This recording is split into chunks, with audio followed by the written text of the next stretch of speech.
হুজুর আপনাদেরকে গুরুত্বপূর্ণ কিছু কথা বলবে, আপনারা খুবই মনোযোগ সহকারে শুনবেন।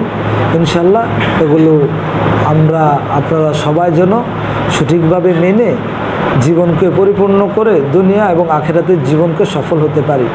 এই জন্য আল্লাহ। আসসালামু আলাইকুম রহমতুল্লাহি ওয়া বারাকাতুহু। সবাই দুরূদ শরীফ পড়ি। আল্লাহুম্মা সাল্লি আলা মুহাম্মাদি ওয়া আলা আলি মুহাম্মাদ কামা সাল্লাইতা আলা ইব্রাহিম ওয়া আলা আলি ইব্রাহিম ইন্নাকা হামিদুম মাজিদ। আল্লাহুম্মা বারিক আলা মুহাম্মাদি ওয়া আলা আলি মুহাম্মাদ কামা বারাকতা আলা ইব্রাহিম ওয়া আলা আলি ইব্রাহিম ইন্নাকা হামিদুম মাজিদ। আলহামদুলিল্লাহ, আল্লাহর শুকুর যে আল্লাহ পাক রব্বুল আলামিন আপনাকে আমাকে সুস্থ রেখে ভালো রেখে মাগরিবের পর থেকে অদ্যবধি পর্যন্ত, শুধু আজকেই নয় বরং প্রায় 40 দিন যাবৎ আপনারা এই প্রতিষ্ঠানে আছেন, মেহনত করতেছেন। তো রব্বে কারিমের কাছে শুকরিয়া যে আল্লাহ পাক রব্বুল আলামিন আমাদেরকে সুস্থ রেখে সম্পূর্ণ কোর্স মেহনত করার, নিজেকে কিছু যোগ্যতা অর্জন করার তৌফিক দান করেছেন এবং অনেকক্ষণ ধৈর্য ধারণ করে আপনারা একটা অনুষ্ঠান করতেছেন। এখানে অনেক লম্বা সময় আপনারা বসে আছেন। তো রব্বে কারিমের দরবারে শুকরিয়া আদায় করি যে আল্লাহ আমাদেরকে সব কিছু মিলিয়ে যে ভালো রাখছেন, এজন্য একবার সকলেই বলি আলহামদুলিল্লাহ। আসলে আজকে এটা বয়ানের কোনো মজলিস না, আর সবচেয়ে বড় কথা অনেক রাত হয়ে গেছে। আমি অল্প দিয়ে একটা কথা বলবো। আপনাদের যে আজকে অনুষ্ঠান, আপনারা সবাই জিজ্ঞাসা করলেই বলবেন যে বিদায় অনুষ্ঠান। কি বলবেন? যদিও বিদায় শব্দটা ছোট্ট, 3টা অক্ষর নিয়ে একটা শব্দ বিদায়। যদি এটাকে বিশ্লেষণ করেন যে আসলে বিদায় বলতে কি বোঝায়, বিদায় আসলে কি জিনিস, দেখবেন বিদায়ের শুরু থেকে যখন আমরা মায়ের পেটে ছিলাম, মায়ের পেট থেকে যখন আমরা দুনিয়াতে আসছি, কেমন যেন এক প্রকার মায়ের পেট থেকে আমরা বিদায় নিয়ে দুনিয়াতে আসছি না? তখনও আমরা দুনিয়াতে আসার পর আমরা কিন্তু কান্নাকাটি করছি কি না বলেন? যাই হোক, আলোচনা লম্বা করব না। সব বিদায়ের থেকে আমরা এই প্রতিষ্ঠানের আগে অন্য অন্য প্রতিষ্ঠানে আমরা অনেকেই লেখাপড়া করেছি। ওখান থেকেও দেখবেন আপনার হাজারো স্মৃতি ওই প্রতিষ্ঠানের সাথে কি আছে, যুক্ত আছে। অনেকে আমরা কবি মাদ্রাসায় লেখাপড়া করছি, কেউ আলিয়া মাদ্রাসায় লেখাপড়া করছি, যে যেভাবেই করি না কেন। এখানে যে আমরা 40টা দিন ছিলাম, এখানেও আমাদের অনেক স্মৃতি কি আছে, যুক্ত আছে। আপনাদেরকে যিনি সবচেয়ে বেশি সময় দিয়েছেন যে মুফতি হাবিবুর রহমান চাঁদপুরি সাহেব দামাত বারাকাতুহুম, এরপর আমাদের আরও অন্য অন্য যারা আছেন, দেখা যায় এই 40 দিনের ভিতরে আপনার কাছে এমন কিছু স্মৃতি আছে যেগুলো আপনি মৃত্যুর আগ পর্যন্ত ভুলতে পারবেন না। আছে না ভাই? দেখা যায় আপনারা 12 বছর 15 বছর লেখাপড়া করছেন, কিন্তু এরপরেও নিজেকে একজন যোগ্য শিক্ষক হিসেবে গড়ে তুলতে আপনারা পারেন নাই। কিন্তু কেমন যেন যেই মেহনত 12 বছরে হয় নাই, সেই মেহনত মাত্র 40 দিনের ভিতরে আপনারা একজন শিক্ষকের সোহবাতে এসে একটু সময় দিয়ে আপনারা একজন যোগ্য শিক্ষক হিসাবে নিজেকে গড়ে তুলতে পারছেন। এজন্য আপনারা খুশি না? যদি আপনি মনে করেন যে প্রতিষ্ঠান আপনাকে কিছু দিয়েছে, তাহলে অবশ্যই প্রতিষ্ঠানের প্রতি আপনারা খেয়াল রাখবেন। সবচেয়ে বড় কথা হচ্ছে কি জানেন, যদিও আপনাদের আমাদের বয়স তেমন একটা পার্থক্য না, বেশি একটা পার্থক্য, কিন্তু এরপরও হয়তো আল্লাহ পাক আমাদেরকে এমন একটা স্থানে বসাইছেন যে স্থানটা আপনাদের আমাদের সম্পর্ক হচ্ছে যে পুত্র এবং বাবার সম্পর্ক, ঠিক না ভাই?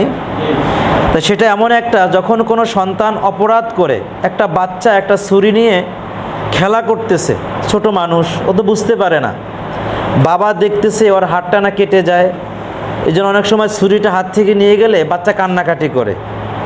কিন্তু কান্নাকাটি করার পরেও বাবা কি এটা বলে যেহেতু কান্নাকাটি করে তা ছুরিটা থাক, আমি চলে যাই, এটা বলে? নাকি কান্নাকাটি যত কান্নাকাটি করুক ছুরি কি নিয়েই যায়? হয়তো আপনারা ছাত্র মানুষ, যদিও আপনারা বড়, কিন্তু যখন আপনারা প্রতিষ্ঠানে ভর্তি হয়েছেন, আপনি একটা জিনিস দেখতেছেন যে খুব ভালো করতেছেন, শিক্ষক দেখতেছে আসলে এটা কি না ভালো না, এখান থেকে বারণ করতে হয়। যেমন ওই শিশুটা ছুরি নেওয়ার পরে কান্নাকাটি করছে, ও বসতেছে খেলা করতেছে, বাবা দেখতেছে হাতটা কেটে যাবে। আপনি দেখতেছেন ভালো একটা কাজ করতেছেন, শিক্ষক দেখতেছে যে ছেলেটা তো ট্রেনিং করতে আসছে, ওর তো মূল্যবান সময় কি হয়ে যায়, নষ্ট হয়ে যায়। হয়তো এই জন্য আপনাকে কিছু শাসন করছে, কিছু পরামর্শ দিছে, কখনো ধমক দিছে। এই যে আমাদের মুরব্বীরা বলতেন, শাসন করিতে তাহারই সাজে যে জানে সোহাগ করিতে। আপনাদেরকে সবসময় তো বকাঝকা করে নাই, করছে? এক সময় হয়তো ধমক দিছে, আর এক সময় আবার বাবা বলে ডাক দিছে না ভাই? এটাই একজন প্রকৃত শিক্ষকের একটা গুণ। যেহেতু আপনারা সবাই শিক্ষক, এখানে আপনারা যে প্রতিষ্ঠানেই কাজ করবেন, প্রতিষ্ঠানকে নিজের প্রতিষ্ঠান মনে করবেন। আমি একটু আগে একজনকে বলেছিলাম যে আপনি এমন একটা কর্ম প্রতিষ্ঠানকে দিবেন, এমন একটা অবস্থান তৈরি করবেন, আপনি প্রতিষ্ঠান থেকে চলে যেতে চাইবেন, কিন্তু প্রতিষ্ঠান আপনাকে ছাড়বে না। এমন জীবন তুমি করিও গঠন, মরণে হাসিবে তুমি কাঁদিবে ভুবন। যদিও এই ছন্দটার বিভিন্ন ব্যাখ্যা হয়, তবে আপনি কর্মজীবনে এমন একটা ব্যবহার আপনি করবেন, আপনি যখন চলে যাবেন প্রতিষ্ঠান আপনার জন্য কান্নাকাটি করবে। আপনি বলবেন, হুজুর প্রতিষ্ঠানের তো চক্ষু নাই, ওর তো জবান নাই, ও কি কান্নাকাটি করবে? যদিও আপনারা এখানে 40 দিন ছিলেন, যারা বাস্তবে প্রতিষ্ঠানকে মেহনত করে মনোযোগ দিয়ে লেখাপড়া করছেন, আপনি যখন যাবেন তখন অটোমেটিক আপনার চক্ষু থেকে পানি পড়বে। আপনারা তো ভাবতেছেন আনন্দ, কিন্তু বিশেষ করে আমার যতটুকু খারাপ লাগবে তার সাথে বেশি খারাপ লাগবে যিনি আপনাদেরকে 40টা দিন সময় দিয়েছেন। যখন মাদ্রাসা বন্ধ হয়, উনি অনেক সময় কান্নাকাটি করে যে মাদ্রাসা ভালো লাগে না, ছাত্র নাই, কারণ সবসময় কি নিয়ে থাকে, আপনাদের সাথেই উনি থাকেন। যখন আপনারা চলে যান ওনার কি লাগে না, ভালো লাগে না। দেখা যায় ওনার ছোটো একটা বাচ্চা আছে, এই বাচ্চা থাকা পরেও কালকে রাত্রেও কিন্তু দেখা যায় আপনি ওনাকে জিজ্ঞাসা করবেন রাত 2টার পরে ঘুমাইছে। আপনারা 2টা পর্যন্ত সজাগ ছিলেন না? ছিলেন? এত রাতে ছিলেন না আপনারা। আবার ফজরের নামাজ পড়ছে, ফজরের নামাজ পড়ে আবার বিভিন্ন ঝয় ঝামেলার ভিতরে একটু আছে, অনেক প্রিয়সানির ভিতরে আছে। তো আমি যেটা বুঝাইতে চাই সেটা হচ্ছে এই যে, প্রিয় আমার মুআল্লিম ভাইয়েরা, আপনারা যে স্থানেই থাকবেন সব সময় নুরানি তালিমুল কোরআন বোর্ড ঢাকা, এর জন্য আপনারা দোয়া করবেন। আর একটা কথা হচ্ছে, যদি আমরা নিজেকে বড় করতে চাই, সমাজে প্রতিষ্ঠিত করতে চাই, আমি একটা কথা বলেই শেষ করব, আমাদেরকে 2টা কাজ করতে হবে। কয়টা কাজ সবাই বলেন? 1 নম্বর কাজ হচ্ছে, আমাদের সমাজের ভিতরে যত ফাসাদ হয় 2টা জিনিসের কারণেই হয়। একটা হচ্ছে অর্থের লোভ, আর একটা হচ্ছে ক্ষমতার লোভ। কি বললাম ভাই? অর্থের লোভ, ক্ষমতার লোভ। এক মাদ্রাসায় 5 জন শিক্ষক আছে, একজনকে দেখা যায় যে আপনার স্বাভাবিক সবাই এক লাইনে কাজ করতেছেন, কিন্তু একজনকে দেখা যায় একটু বড় পোস্ট দিছে, এই জন্য আপনার মনের ভিতরে কী লাগছে, একটু দুঃখ লাগছে যে না, যখনই আপনি ক্ষমতা নিয়ে বাড়াবাড়ি করবেন তখনই আপনার দিলের ভিতরে, কাজের ভিতরে একটা অনীহা প্রকাশ হবে। আপনার ক্ষমতার দরকার নাই, আপনার পোস্টের দরকার নাই, আমরা মেহনত করবো একমাত্র কাকে দেখাবার জন্য? যদি দুনিয়াওয়ালাকে দেখাই, আমার এই মেহনত কোনো কাজে লাগবে না। একটা কাজ আমি করব, আল্লাহর জন্য করব, ওই আল্লাহর জন্য কাজটা করলে আমার দুনিয়াও হবে, আখেরাতও হবে। কিন্তু যদি আমরা দুনিয়াওয়ালাকে খুশি করার জন্য করি, তাহলে আমাদের দুনিয়া হবে, কিন্তু আখেরাত আমরা পাবো না। আমাদের হুজুরেরা যে বয়ান করেন, মুরব্বীরা অনেক সময় বলেন যে নতুন বাসা আমি করছি, একটা ঘর উঠাইছি, একটা জানালা রাখছি, মনে মনে নিয়াত করছি এই জানালা দিয়ে আলো আসবে, আমি কোরআন পড়ব। কি নিয়াত করছি ভাই? এই জানালা দিয়ে কি আসবে? আলো আসবে, ওখানে বসে আমি রব্বে কারিমের সাথে কথা বলবো, আল্লাহর কালাম তেলাওয়াত করব। এ একটা নিয়াত। আর একজন নিয়াত করেছে যে আমার ঘরে আলো বাতাস আসবে, আমি এখানে গল্পের বই পড়ব বা অন্য বই পড়ব। আপনারাই বলেন, 2 জনে তো ঘরে আলো আনার জন্য জালনা রাখছে, তবে 2 জনের নিয়াত কি এক? যিনি কোরআন পড়ার জন্য জালনা রাখার নিয়াত করেছে, ওনার ঘরে কি আলো আসবে না? ওনার আলো আসবে। ওনার কোরআন পড়ার যে একটা সওয়াব যিনি যে নিয়াত করেছে, ওই নিয়াতের কারণে রব্বে কারিম তাকে কিছু একটা, এমন একটা কিছু দেবেন যেটা ওই ব্যক্তি পাবে না যিনি শুধু আলোর জন্য জ্বালানা করেছে, তিনি পাবে। এই জন্য প্রিয় মুআল্লিম ভাইয়েরা আমার, সবাই তো কর্ম করবেন, চাকরি করবেন, বিভিন্ন মাদ্রাসায় যাবেন, খেদমত করবেন, কাকে খুশি করার জন্য? অতিরিক্ত লোভ করা যাবে না। লোভ করে ওই প্রতিষ্ঠানের প্রতি আপনার কি থাকবে না। আপনি এমন একটা অবস্থান তৈরি করবেন, এমন একটা মেহনত আপনি করবেন, যখন আপনাকে প্রতিষ্ঠান আপনাকে ছাড়তে চাবে না। তার মানে কি, আপনাকে শুধু খাটাবে এটা না, আপনি যখন প্রতিষ্ঠানের খায়েরকা হয়ে যাবেন তখন আপনার প্রতিষ্ঠান আপনাকে সুযোগ সুবিধাও বেশি দিবে, আপনার হাদিয়াও কি বেশি দিবে। যার মানে এই যে আপনি যাইয়েন না মাদ্রাসা থেকে। বুঝতে পারছেন ভাই? এই জন্য যেখানেই আমরা যাব সবারই একটা কথা, যোগ্য শিক্ষক পাওয়া যায় না, ছাত্ররা কথা শোনে না। আমাদের এক মুরব্বী ওস্তাদ বলতেন, যদি তোমার শিক্ষককে তুমি মানো তাহলে বাগানের কুকুরও তোমাকে মানবে। শুনতে কথাটা একটু খারাপ শোনা যায়। যদি তুমি তোমার ওস্তাদকে মানো তাহলে বনের কুকুরও তোমাকে মানবে, আর যদি তুমি তোমার শিক্ষককে না মানো তাহলে কুকুরও তোমাকে মানবে না। আমার আর এক ওস্তাদ বলতেন, যদি তোমার শিক্ষককে তুমি 100% মানো তাহলে তোমার ছাত্র তোমাকে 40% অথবা 50% মানবে, আর তুমি যদি তোমার শিক্ষককে 50% মানো তাহলে তোমার ছাত্র তোমাকে 10% মানবে, আর তুমি যদি তোমার শিক্ষককে 10% মানো তাহলে তোমার ছাত্র তোমাকে মোটেও মানবে না। এখন আমরা যদি নিজের অতীত ঘাটবো, যদি ওদিকে ভুল হয়েও যায়, ট্রেনিংয়ে আসছি, এই 40টা দিন নিজেকে এমন বিনয়ী করব যে আমার শিক্ষক আমাকে যা বলে আমি তাই শুনবো। দেখবেন আপনি যখন একটা প্রতিষ্ঠানে যাবেন অটোমেটিক সব ছাত্ররা আপনার প্রতি আলাদা মহব্বত করবে, আপনাকে ভালোবাসবে। কেন? যে আপনি বিলাই দিয়েছেন, মিটা দাও আপনি হস্তি কো আগার কুছ মর্তবা চাহতে হো, কিদান এক হক মে মিলকার গুলে গুলজার হোতা হো। মাটি যখন একটা ইট বানায়, দেখছেন না, ব্রিক ফিল্ডে গেছেন তো, যখন ইট বানায় মাটি কি আনাম থাকে না, একটা মাটিকে মিশিংয়ের মাধ্যমে এমন মিহিন করে ওর ভিতরে কোনো অস্তিত্ব থাকে না, একেবারে বিলীন করে দেয়। যদি বিলীন না করতো তাহলে কিন্তু ইট হতো না, হতো।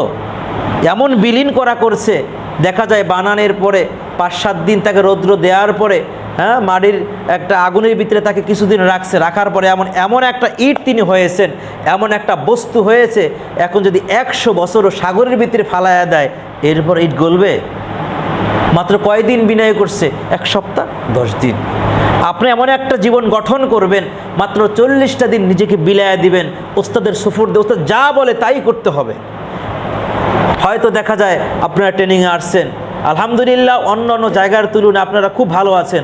আমাদের কত সুন্দর জায়গার ব্যবস্থা, কত সুন্দর খানার ব্যবস্থা। এই জন্য বিলিয়ে দেবেন, এমন জীবন গঠন করবেন যে ইনশাআল্লাহ এই প্রতিষ্ঠান থেকে আপনি যাওয়ার পরেও যেন প্রতিষ্ঠান বলতে বাধ্য হয় অমুক ব্যাচের মুআল্লিমরা খুব ভালো ছিল। কি বললাম, বুঝাইতে পারছি ভাই? এমন যেন না হয় যে আপনারা বলে চলে গেলে যেন খুশি হয়, এমন না। এই জন্য প্রিয় ভাইয়েরা আমার, যে দিয়ে একটা কথা বললাম অবশ্যই বুঝতে পারছেন। খাস করে আপনারা যখন দোয়া মোনাজাত করবেন, আপনারা সব সময় এই প্রতিষ্ঠানের সাথে যারা জড়িত আছে সকলের জন্যই দোয়া করবেন। বিশেষ করে আমাদের জন্য দোয়া করেন চাই না করেন, মুফতি হাবিবুর রহমান চাঁদপুরি সাহেব, ওনার জন্য খাস করে দোয়া করবেন। আমরা সবাই অল্প সময় থাকি, জীবনী বলতে গেলে অনেক লম্বা হয়ে যায়। হ্যাঁ, দেখা যায় আপনারা দুপুরের সময় তো খানা খাইছে, ওনার খোঁজখবর নেবেন, উনি কিন্তু 3 বেলা খানা ঠিক মতো খায় না। সব কথা সামনে হয়ে বলা যায় না। উনি এমন দিন কম যায় যে 3 বেলা খানা ঠিক মতো খায়। আমি যে শুধু বলছি হুজুরের সামনে জন্য না, হুজুরের সামনে দেখে আমি বলতেছি না, অনেক কিছু। যখন উনি প্রতিষ্ঠানের সাথে একেবারে না ছিলেন, ওনার সায়স্ত ছবি কিন্তু অনেক ভালো ছিল। কালকে ওনাকে বলি যে আপনার 4-5 বছর 6 বছর আগের ছবি আর আপনার এখন ছবি কোনো মিল আছে? উনি কয়, ভাই কী করবো কন, আমার তো অনেক সময় খাইতে পারি না। তার মানে একটা পেরেশানি, একটা প্রতিষ্ঠান চালানো অনেক কঠিন একটা ব্যাপার, অনেক চাপ, অনেক কিছু। তবে কোনো চাপই থাকবে না যদি আপনারা আমাদের সাথে থাকেন ইনশাআল্লাহ। এই প্রতিষ্ঠান আমাদের না, এই প্রতিষ্ঠান মুফতি হাবিবুর রহমান চাঁদপুরি সাহেবের না, এই প্রতিষ্ঠান আমাদের অতীতে যত মুআল্লিম ছিল, যারা গেছে, আপনারা যারা আছেন, যারা আসবেন, এই প্রতিষ্ঠান সকলের প্রতিষ্ঠান ইনশাআল্লাহ। আপনারা এখান থেকে যাবেন, আপনারা এখান থেকে চলে যাবেন, যদি আপনারা এখানে আর মুআল্লিম না পাঠান তাহলে এই প্রতিষ্ঠানের কোনো দাম থাকবে না। মাদ্রাসা আলোকিত হয় ছাত্রের দ্বারা, শিক্ষকের দ্বারা না। শিক্ষকের সুনামে শিক্ষক ছাত্রকে পড়ায়, ছাত্র এমন একটা যোগ্যতা অর্জন করে ওই ছাত্র যখন একটা ফুলের মতো ঘ্রাণ ছড়ায় তখন ওই প্রতিষ্ঠানের কি হয়, সুনাম হয়। আপনারা যখন এখান থেকে যাবেন গিয়ে এক একটা ফুল, আপনারা এক একটা জায়গায় থাকবেন, আপনাদের এক একটা ফুলের কারণে এখানে বিভিন্ন ডিস্ট্রিক্ট থেকে বিভিন্ন অঞ্চল থেকে আপনারা আসছেন, এক জায়গার কেউ না, কেউ সেই সুদূর বরিশাল, কেউ ময়মনসিংহ, কেউ কুমিল্লা, কেউ সিলেট, কেউ হবিগঞ্জ, কেউ কিশোরগঞ্জ, আছেন এমন। তা আপনারা এক একজন এক এক জায়গায় চলে যাবেন। আমাদের এমন কোনো জেলা নাই, এমন কোনো থানা মনে হয় নাই যে যেই জায়গার থানার ছেলেরা আমাদের এখানে ট্রেনিং করতে আসে নাই। সব জেলার সব থানার মোটামুটি মুআল্লিমরা আছে। তা আপনাদের কাছে এটাই আবদার, আপনারা যখন বিভিন্ন জায়গায় যাবেন আপনারা ইনশাআল্লাহ আমাদের এই প্রতিষ্ঠানের প্রতি খেয়াল রাখবেন, প্রতিষ্ঠানের জন্য দোয়া করবেন, এবং আপনি যদি ফায়দা পেয়ে থাকেন তাহলে অবশ্যই আপনার অন্য ভাইকেও যোগ্যতা করার জন্য কি এখানে নিয়ে আসবেন।